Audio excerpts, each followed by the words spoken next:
Hey everybody, Decent Eddie here. Week 10 begins now for what has become one of the weirdest NFL seasons that I can remember.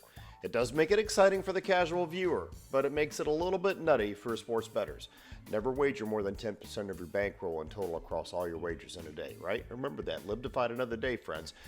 All right, hey, it would be great if you left a like, comment, subscribe, hit the bell. I'd love you for it.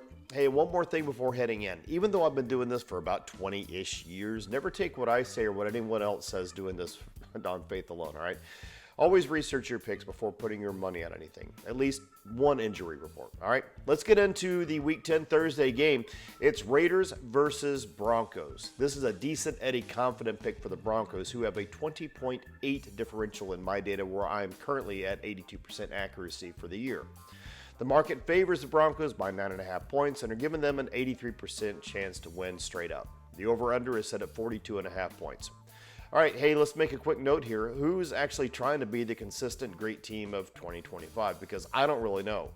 But regarding this game, this is an absolute lock for me because I have to trust the system, and the numbers prove it. The Broncos are riding a 6-game win streak, and their defense is arguably the best in the NFL, depending on what you value. They're ranking 4th in value over average and leading the league with a record pace of 40 sacks.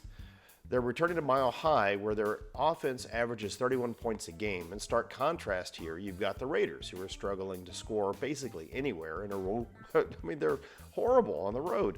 They're allowing 31 points per game on their away games. This creates a gigantic mismatch. We have a terrible offense facing a stunning, sack-heavy defense. But keep in mind, Denver is just 1-3 against the spread when they're favored by a touchdown or more this year. They tend to win sort of closely in those games. Additionally, this is a divisional game, which is usually a strong indicator that the under is kind of where you want to watch. Divisional games hit the under 58% of the time. And with two top 15 defenses and a struggling Raiders offense, that total of 42.5 points feels a little high. I'm taking the Raiders at 9.5 against the spread because I feel the line is inflated by the data. I'm also taking the under 42.5 points, but keep in mind my over-under this year is just awful. It's the weakest category I've got. Lastly, I'm taking the Broncos on money line, even if the value is weak. And that's it, guys. All right, parlays. If you put Troy Franklin with 20-plus yards receiving, with Bo Nix rushing for 10 or more yards, Brock Bowers getting 40-plus yards receiving, your win probability with that three-leg parlay is about 56% by the book data.